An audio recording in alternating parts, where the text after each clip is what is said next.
भाजपा सांसद जगदम्बिका पाल ने कहा कि कांग्रेस अध्यक्ष मल्लिकार्जुन खड़गे का प्रधानमंत्री नरेंद्र मोदी पर दिया गया बयान पूरी तरह से हास्यास्पद और निराधार है। उन्होंने कहा कि जब अमेरिकी राष्ट्रपति डोनाल्ड ट्रंप ने शुल्क लागू होने के बाद भी नरेंद्र मोदी को दुनिया के सर्वश्रेष्ठ नेताओं में से एक बताया था, तब यह साबित हो गया था कि प्रधानमंत्री मोदी का नेतृत्व वैश्विक स्तर पर मान्यता प्राप्त है। पाल ने कहा कि ऐसे में खड़गे का इस तरह की टिप्पणी करना केवल उनकी निराशा और बेतुकी राजनीति को दर्शाता है। कांग्रेस को देशहित में जिम्मेदारी निभानी चाहिए। बिहार के मंत्री प्रेम कुमार ने कहा कि राज्य में कृषि क्षेत्र को सशक्त बनाने के लिए ठोस कदम उठाए जा रहे हैं। उन्होंने बताया कि बिहार में 89 स्थानों पर सब्जी संघ को धनराशि आवंटित की गई है।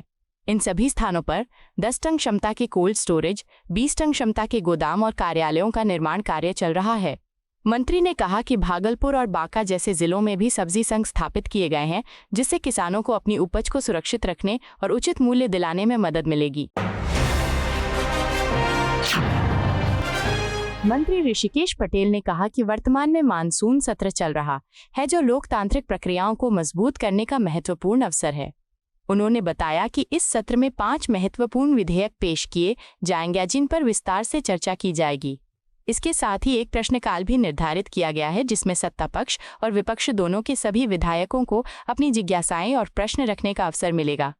मंत्री ने कहा कि इस प्रकार की चर्चा और संवाद से न केवल शासन की पारदर्शिता बढ़ती है, बल्कि जनता से जुड़े मुद्दों का समाधान भी प्रभावी ढंग से होता है। समाजवादी पार्टी के सांसद वीरेंद्र सिंह ने उपराष्ट्रपति चुनाव पर बड़ा बयान देते हुए कहा कि धर्मनिरपेक्ष वोटों से चुनकर आए एनडीए के कई सदस्य किसी आरएसएस से जुड़े व्यक्ति जैसे सीपी राधाकृष्णन को वोट देने से पहले अवश्य 2 बार सोचेंगे। उन्होंने कहा कि ये चुनाव केवल पद की औपचारिकता नहीं है, बल्कि लोकतंत्र और विचारधारा की असली परीक्षा है। भाजपा इसे आसान मुकाबला मान रही है, लेकिन नतीजे चौंकाने वाले होंगे। विपक्ष का उम्मीदवार सभी दलों के समर्थन से मजबूत स्थिति में है और इस चुनाव से भाजपा को कड़ा सबक मिलेगा। भाजपा सांसद प्रवीण खंडेलवाल ने उपराष्ट्रपति चुनाव पर प्रतिक्रिया देते हुए कहा कि भारतीय ब्लॉक को जीतने का सपना भी नहीं देखना चाहिए। उन्होंने कहा कि विपक्षी दल केवल भ्रम फैलाने और जनता को गुमराह करने में लगे हैं, जबकि सच्चाई ये है कि एनडीए पूरी तरह से मजबूत स्थिति में है। खंडेलवाल ने विश्वास जताया कि सीपी राधाकृष्णन भारी बहुमत से जीत हासिल करेंगे और देश के अगले उपराष्ट्रपति बनेंगे। उन्होंने कहा कि ये चुनाव विपक्ष की एकजुटता की कमजोरियों को उजागर करेगा और भाजपा के नेतृत्व में लोकतांत्रिक व्यवस्था और अधिक सशक्त होगी।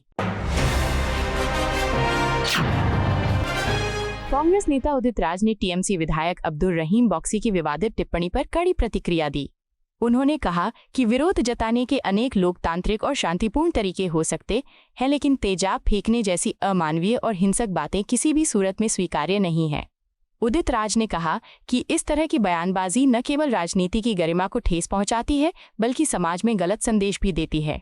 उन्होंने अपील की कि नेताओं को संयमित भाषा का प्रयोग करना चाहिए और जनता के मुद्दों पर सकारात्मक चर्चा करनी चाहिए, कि हिंसा को बढ़ावा देना चाहिए। शिवसेना यूबीटी सांसद संजय राउत ने उपराष्ट्रपति चुनाव पर कहा कि ये वास्तव में एक महत्वपूर्ण और अच्छा चुनाव है। भाजपा के पास बहुमत नहीं है और हमारे उम्मीदवार बी. सुदर्शन रेड्डी सभी सांसदों से अपील करते हैं कि वे संविधान को बचाने के लिए वोट करें। राउत ने कहा कि सांसदों को अपनी आत्मा की आवाज सुननी चाहिए। उन्होंने तंज कसते हुए कहा कि आज हमें पूर्व उपराष्ट्रपति का भी अता पता नहीं है, जो लोकतंत्र की गंभीर स्थिति को दर्शाता है।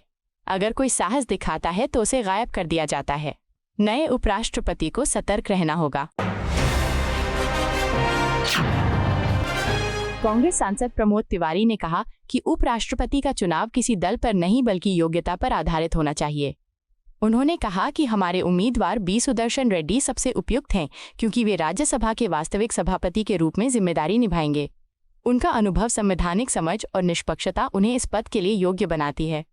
तिवारी ने भाजपा पर निशाना साधते हुए कहा कि पहले जगदीप धनखड़ को उपराष्ट्रपति बनाकर किया गया प्रयोग असफल रहा। अब लोकतंत्र को एक निष्पक्ष व्यक्ति की आवश्यकता है। उन्होंने विश्वास जताया कि सभी दल समर्थन देंगे और कांग्रेस उम्मीदवार भारी बहुमत से जीतेंगे। आम आदमी पार्टी के प्रमुख और पूर्व मंत्री सौरभ भारद्वाज ने कहा कि ये बेहद शर्मनाक है कि मुख्यमंत्री रेखा गुप्ता के पति सरकारी बैठकों में शामिल होकर अधिकारियों को आदेश देते देखे गए। उन्होंने सवाल किया कि क्या उनके पास कोई आधिकारिक पद है? अगर है तो सरकार को स्पष्ट करना चाहिए कि वे किस अधिकार से ऐसा कर रहे हैं। भारद्वाज ने कहा कि भाजपा हमेशा भाई भतीजावाद और वंशवाद का विरोध करती रही है, लेकिन आज खुद उसी में लिप्त है। उन्होंने कहा कि जनता को सच्चाई जानने का हक है और भाजपा नेतृत्व को तुरंत कार्रवाई करनी चाहिए। भाजपा नेता दिलीप घोष ने कोलकाता नगर निगम के फैसले पर कहा कि बंगाली में साइन बोर्ड लगाने में कोई आपत्ति नहीं है, क्योंकि बंगाल में बांग्ला भाषा का सम्मान होना चाहिए। लेकिन समस्या तब है जब अन्य भाषाओं की अनदेखी की जाती है। उन्होंने कहा कि कोलकाता एक अंतर्राष्ट्रीय शहर है जहां देश विदेश से पर्यटक, छात्र और कामकाजी लोग आते हैं। ऐसे में केवल बंगाली पर जोर देकर बाकी भाषाओं को दरकिनार करना उचित नहीं है। ये संवाद में कठिनाई और बाहरी लोगों के लिए असुविधा पैदा करेगा। घोष ने इसे टीएमसी की दिखावे की राजनीति बताया। नेपाल की राजधानी में सोशल मीडिया पर लगाए गए प्रतिबंध ने जनता में गहरा आक्रोश पैदा कर दिया है। ये निर्णय न केवल अभिव्यक्ति की स्वतंत्रता पर हमला है, बल्कि लोकतांत्रिक मूल्यों के भी विपरीत है। लोग सड़कों पर उतरकर पोस्टर और बैनर लेकर विरोध कर रहे हैं और अपनी आज़ादी की आवाज़ बुलंद कर रहे हैं। सुरक्षा बलों के साथ झड़पें स्थिति की गंभीरता को दर्शाती हैं। सरकार को समझना चाहिए कि जनता की आवाज़ को दबाकर कोई भी व्यवस्था स्थायी नहीं रह सकती। अभिव्यक्ति की स्वतंत्रता लोकतंत्र की नींव है और इसे हर हाल में संरक्षित किया जाना चाहिए। शिवसेना सांसद नरेश मस्के ने कहा कि कल उपराष्ट्रपति चुनाव होने जा रहा है और हम सब पूरी तैयारी के साथ इसमें हिस्सा लेंगे। उन्होंने कहा कि एकनाथ शिंदे के नेतृत्व में शिवसेना ने एनडीए के उम्मीदवार को समर्थन देने का निर्णय लिया है। ये फैसला हमारी प्रतिबद्धता और स्थिरता की राजनीति को दर्शाता है। उन्होंने आगे बताया कि कई नए सदस्य इस बार चुनाव में शामिल हो रहे हैं, इसलिए उन्हें मतदान की प्रक्रिया और तरीका समझाया जा रहा है।